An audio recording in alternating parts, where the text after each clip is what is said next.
Quem não viu, alguma vez, imagens do Sagrado Coração nas casas dos católicos mais fervorosos? Esse parece ser um costume que se perdeu, o que é uma grande pena, pois são um sinal de fé concreta.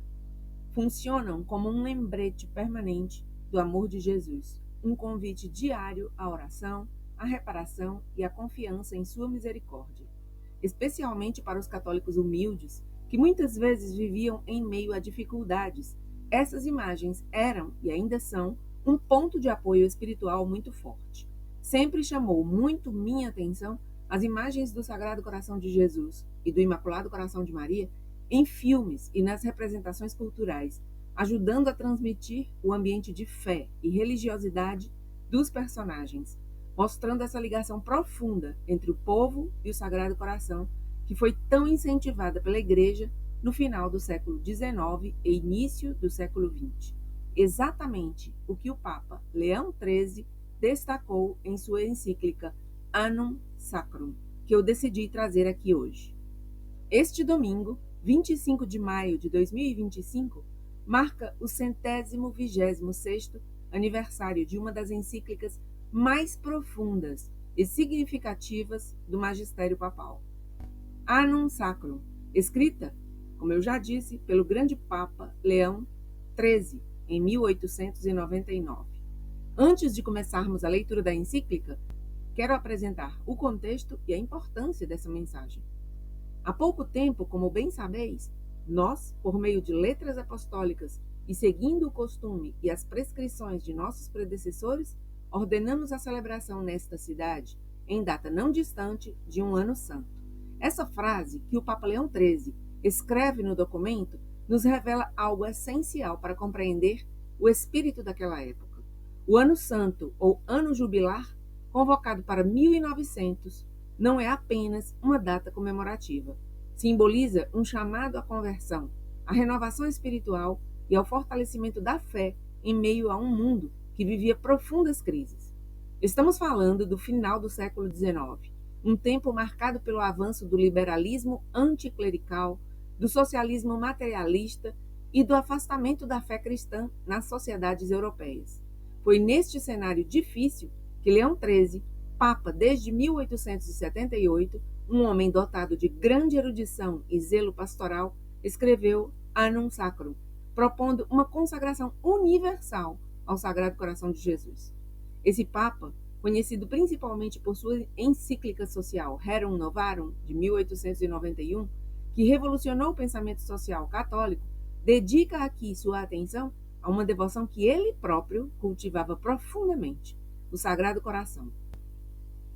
Para ele, e para muitos santos e teólogos de sua época, como Santa Margarida Maria Alacoque, essa consagração era o antídoto espiritual necessário para restaurar o amor de Cristo no coração dos homens e das nações. No final do século XIX, a humanidade parecia estar caminhando para uma crise moral e espiritual sem precedentes, onde as estruturas tradicionais de fé eram questionadas ou mesmo rejeitadas. O Papa Leão XIII, com profunda devoção e discernimento, percebeu que era necessária uma conversão interior, um retorno ao coração de Cristo, fonte de toda justiça e paz verdadeira. Por isso, naquele 25 de maio de 1899, ele publicou a Annum Sacrum como preparação para a consagração universal, que seria realizada em 11 de junho daquele ano. Repito, para ele e para tantos santos e teólogos da tradição católica, essa consagração era o remédio espiritual para um mundo que parecia perdido. Olá, aqui é a Helga do canal Desde a Espanha. Se você é novo por aqui, convido que se inscreva no canal para juntos explorarmos as riquezas do magistério e da doutrina da verdadeira Igreja Católica. Mesmo que você não seja católico, muito tem a ganhar com ouvir essa encíclica. Não esqueça de ativar o sininho para receber as notificações e deixar o seu like se esse conteúdo for útil para você, e eu espero que seja. Vamos então à leitura da encíclica. Annum Sacrum, encíclica do Papa Leão XIII, sobre a consagração ao Sagrado Coração. Aos patriarcas, primazes, arcebispos e bispos do mundo católico, em graça e comunhão com a Sé Apostólica. Veneráveis irmãos, saúde e bênção apostólica. Há pouco tempo, como bem sabeis, nós, por meio de cartas apostólicas, e seguindo o costume e as prescrições de nossos predecessores, ordenamos a celebração nesta cidade, em data não distante, de um ano santo. E agora, hoje, com a esperança e o propósito de que esta celebração religiosa se realize com maior devoção, traçamos e recomendamos um plano notável, do qual, se todos o seguirem com boa vontade sincera, esperamos, com razão, benefícios extraordinários e duradouros para a cristandade em primeiro lugar e também para toda a raça humana. Já mais de uma vez nós nos esforçamos, seguindo o exemplo de nossos predecessores, Inocêncio XII, Bento XIII, Clemente XIII, Pio VI e Pio IX, por fomentar devotamente e trazer à luz, com maior plenitude, essa forma de devoção tão excelente, que tem por objeto a veneração do Sacratíssimo Coração de Jesus. Fizemo-lo especialmente por meio do decreto promulgado em 28 de junho de 1889, pelo qual elevamos a festa sob esse título à dignidade de primeira classe. Mas agora temos em vista uma forma de devoção ainda mais significativa, que será, de certo modo, a coroa e a perfeição de todas as homenagens que o povo está acostumado a prestar ao Sagrado Coração, e que, com plena confiança, cremos que será sobremaneira agradável a Jesus Cristo, nosso Redentor.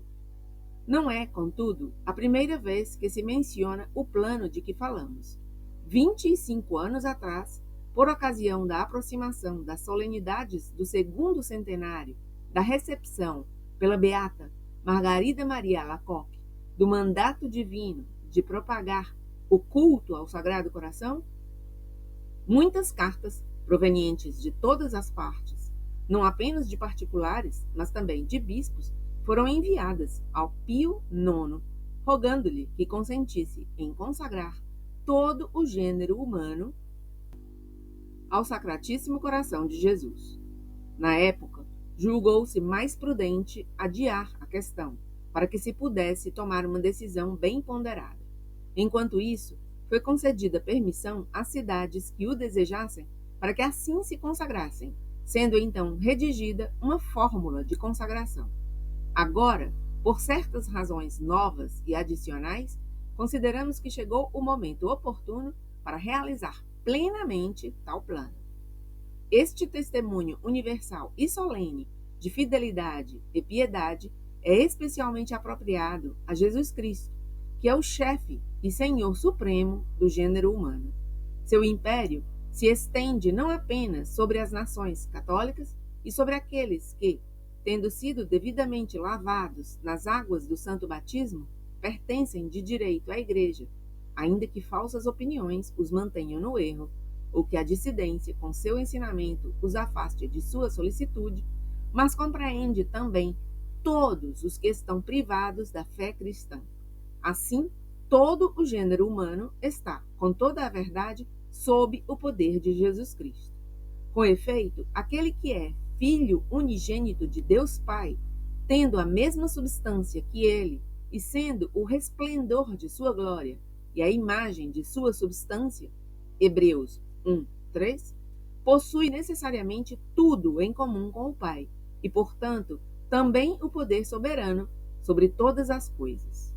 Por isso, o Filho de Deus fala assim de si mesmo por meio do profeta: Eu fui constituído rei por ele, sobre Sião, sua montanha santa. O Senhor me disse: Tu és meu filho, eu hoje te gerei.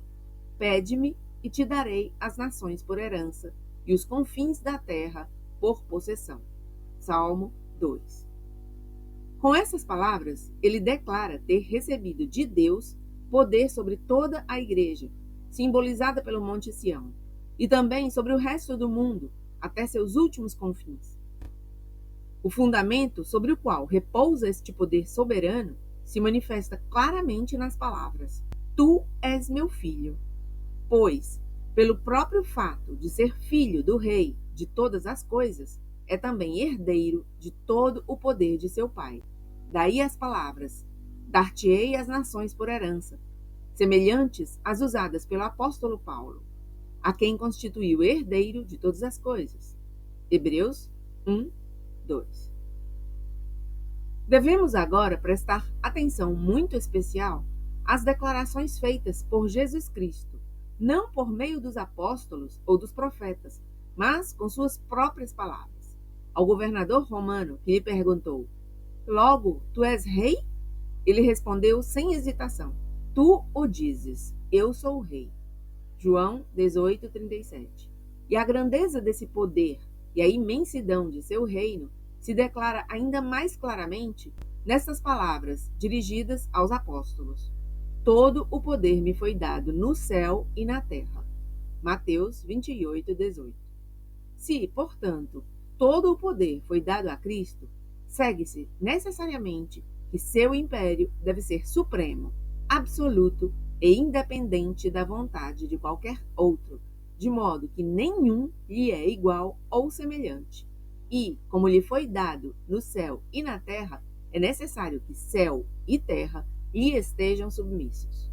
De fato, ele exerceu esse direito extraordinário e exclusivo quando ordenou a seus apóstolos que pregassem sua doutrina por toda a terra, reunissem todos os homens num só corpo, a igreja, por meio do batismo da salvação, e os submetessem a leis que ninguém poderia rejeitar, sem pôr em risco sua salvação eterna.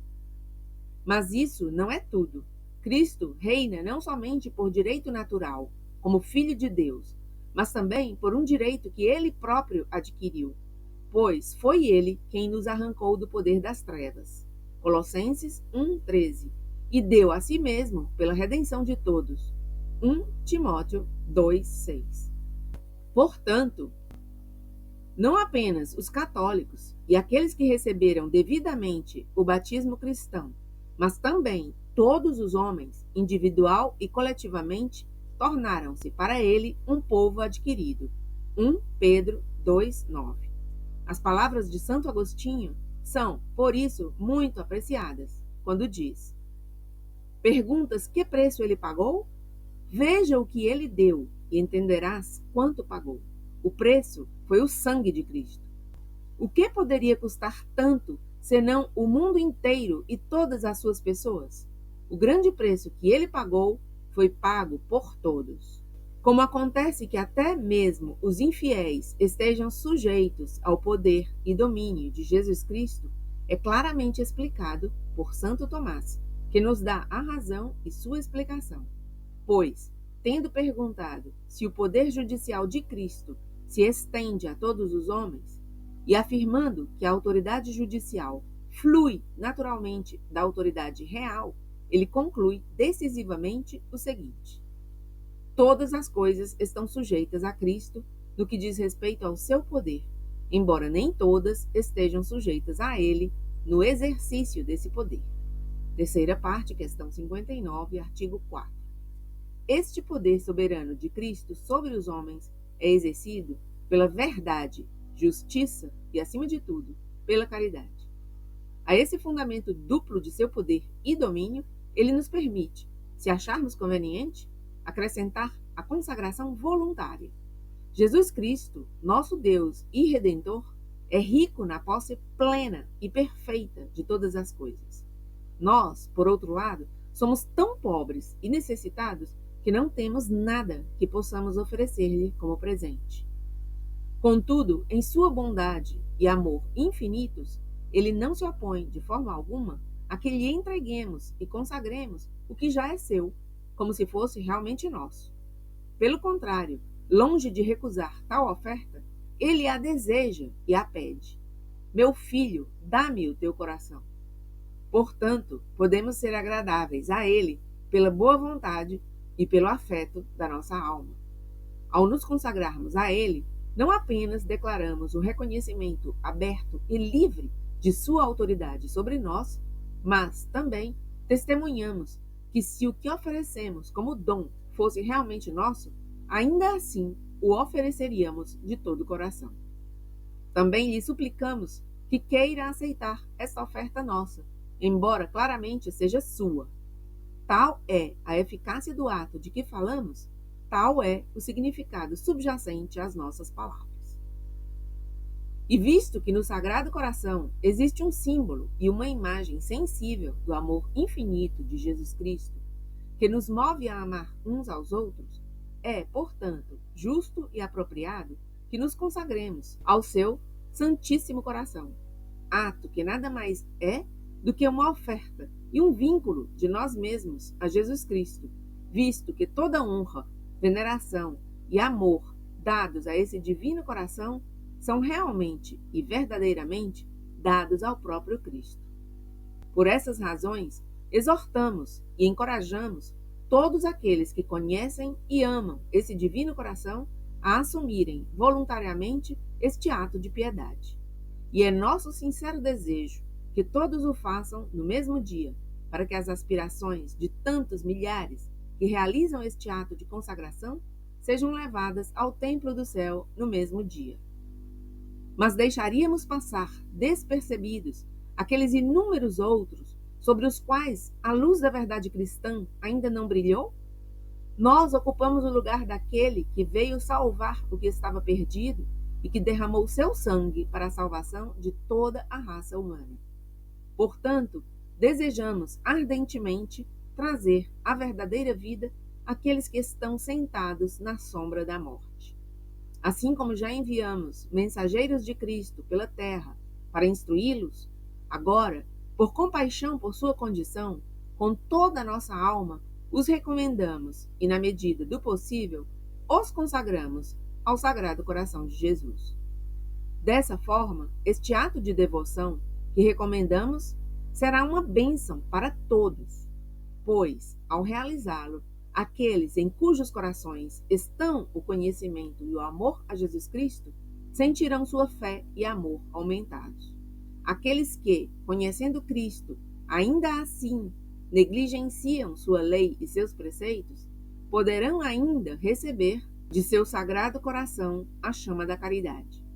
E, por fim, pelos ainda mais infelizes, que lutam na escuridão da superstição, todos nós, em uníssono, imploraremos a assistência do céu para que Jesus Cristo, a cujo poder estão sujeitos, possa um dia também torná-los submissos ao exercício desse poder.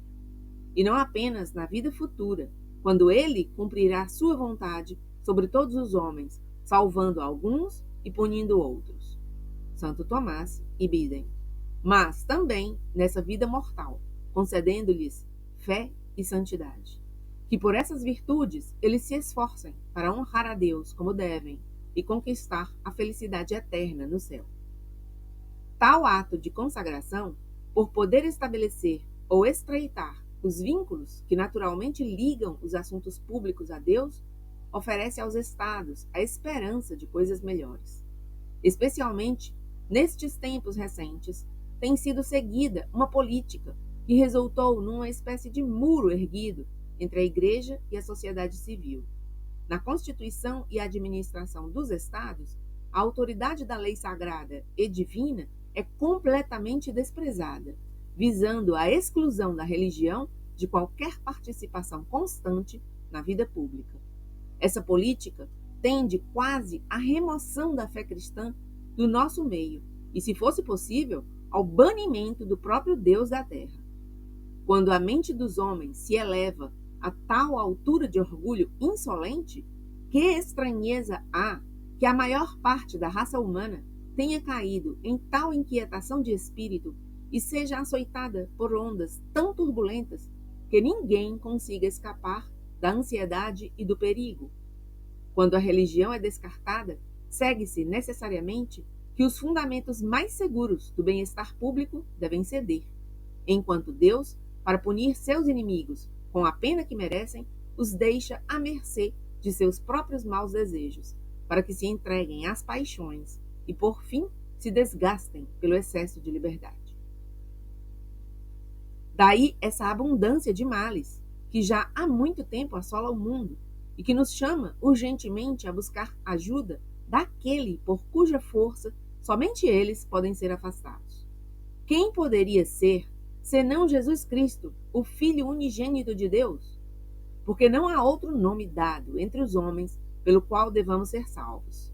Atos 4:12. Devemos recorrer àquele que é o caminho, a verdade e a vida. Nos desviamos e devemos voltar ao caminho certo. A escuridão encobriu nossas mentes e a sombra deve ser dissipada pela luz da verdade.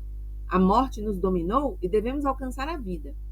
Finalmente será possível que nossas muitas feridas sejam curadas e que toda justiça brote novamente com a esperança de autoridade restaurada. Que os esplendores da paz sejam renovados e que as espadas e armas caiam das mãos quando todos os homens reconhecerem o império de Cristo e obedecerem voluntariamente a sua palavra. E toda língua confessará que nosso Senhor Jesus Cristo está na glória de Deus Pai. Filipenses 2:11. Quando a igreja, nos dias imediatamente posteriores à sua instituição, estava oprimida sob o jugo dos Césares, um jovem imperador viu nos céus uma cruz, que se tornou ao mesmo tempo o feliz presságio e a causa da gloriosa vitória que logo se seguiu. E agora, hoje, eis que nos é oferecido outro sinal abençoado e celestial, o mais sagrado coração de Jesus, com uma cruz que se eleva dele e resplandece com esplendor deslumbrante em meio a chamas de amor. Neste sagrado coração devem ser colocadas todas as nossas esperanças, e dele deve ser confiavelmente suplicada a salvação dos homens. Finalmente, há um motivo que não queremos deixar passar em silêncio. Pessoal para nós, é verdade, mas ainda assim bom e importante, que nos move a empreender esta celebração. Deus, autor de todo bem, não faz muito tempo preservou nossa vida, curando-nos de uma doença perigosa. Agora queremos, por este aumento da honra prestada ao Sagrado Coração, que a memória desta grande misericórdia seja destacada e nossa gratidão seja reconhecida publicamente. Por estas razões, ordenamos que nos dias 9, 10 e 11 do próximo mês de junho, em todas as igrejas principais de cada cidade e aldeia, sejam ditas certas orações, e que em cada um desses dias seja adicionada às outras orações a ladainha do Sagrado Coração, aprovada por nossa autoridade. No último dia será recitada a fórmula de consagração que, veneráveis irmãos, enviamos a vocês junto com essas cartas. Como penhor dos benefícios divinos e como sinal de nossa benevolência paternal, a vocês e ao clero e ao povo confiados ao seu cuidado, concedemos amorosamente no Senhor a bênção apostólica, dado em Roma, na Basílica de São Pedro, no 25º dia de maio de 1899, no 22º ano do nosso pontificado. Leão XIII. A fórmula de consagração é a seguinte: ó Dulcíssimo Jesus, ó Redentor do gênero humano, lançai um olhar sobre nós, humildemente prostrados diante do vosso altar. Somos vossos e vossos queremos ser. E para podermos viver mais estreitamente unidos a vós, eis que cada um de nós se consagra ao vosso sacratíssimo coração. Muitos, porém, já não vos conhecem. Muitos, ao desprezar os vossos mandamentos, repudiam-vos. Ó benigníssimo Jesus, tende piedade de uns e de outros, e atraí todos ao vosso coração santíssimo. Ó Senhor, sê o Rei não só dos fiéis que não se distanciaram de vós, mas também destes filhos pródigos que vos abandonaram. Fazei com que estes retornem à casa paterna o quanto antes, para não morrerem de miséria e fome. Sê o Rei de todos os que vivem no engano do erro, ou que por discordarem de vós se separaram. Chamai-os ao porto da verdade e da unidade da fé, para que assim, em breve, não haja mais que um só rebanho, sob um só pastor. Sê, finalmente, o Rei de todos os que estão envoltos nas superstições do paganismo, e não recuseis tirá-los das trevas para trazê-los à luz do reino de Deus. Obtende, ó Senhor, a integridade e liberdade segura para a vossa igreja. Dai a todo o povo a tranquilidade da ordem. Fazei com que de uma extremidade à outra da terra ressoe essa única voz. Seja louvado este coração, do qual provém a nossa salvação. A ele a glória e a honra pelos séculos. Amém. Essa consagração foi renovada pelo Papa Pio X em 1906, sendo realizada em todas as paróquias na festa do Sagrado Coração de Jesus, diante do Santíssimo Sacramento. Posteriormente, o Papa Pio XI, na encíclica Quas Primas, de 11 de dezembro de 1925, ordenou que a renovação da consagração fosse feita anualmente na solenidade de Cristo Rei, com uma forma ligeiramente modificada. A consagração do gênero humano ao Sagrado Coração de Jesus é um ato de piedade e devoção que visa a reconhecer a soberania de Cristo sobre todas as nações e todos os indivíduos, convidando-os a se submeterem ao seu amor e à sua autoridade. O convite do Papa Leão XIII para a consagração ao Sagrado Coração não é uma ideia do passado, mas um chamado atualíssimo para enfrentar os desafios do nosso tempo. Em um mundo marcado pelo relativismo, pelo afastamento de Deus, pela perda dos valores cristãos, essa devoção continua sendo um remédio espiritual muito poderoso. Se você gostou do vídeo, não guarde essa mensagem só para você.